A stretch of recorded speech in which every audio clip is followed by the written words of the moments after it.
Ассалаумағалейкум жүзім сүйер қауым. Бүгін жүзімде өте маңызды агротехникалық жұмыс жасалды. Пасынка алу.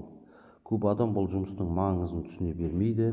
Біз бүгін шоққа дейінгі артық пасынкаларды алып тастадық. Неге бұл керек? Егер пасынкалар көп болып қалса, өсімдіктің күші бөлініп кетеді. Қорек гүлшоққа толық жетпейді. Бұтақтар қалыңдап ауа жүрмейді. Аурулардың шығу қаупі артады. Ал біз артық пасынкаларды алып тастадық. Нәтижесінде жүзім жеңілдейді, жақсы желдетіледі. Қорек тек негізгі шоққа кетеді, сапасы жақсарады. Қысқасы, артық өскін, артық жүк.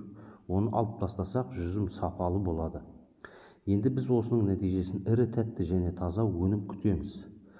Жүзімнің пасынкалары бұл негізгі өркендегі жапырақ қолтығынан өсіп шығатын екінші реттік жас бұтақтар. Олар дер кезінде жұлу немесе қысқарту, пасынкалау деп айтылады орысша, өте маңызды.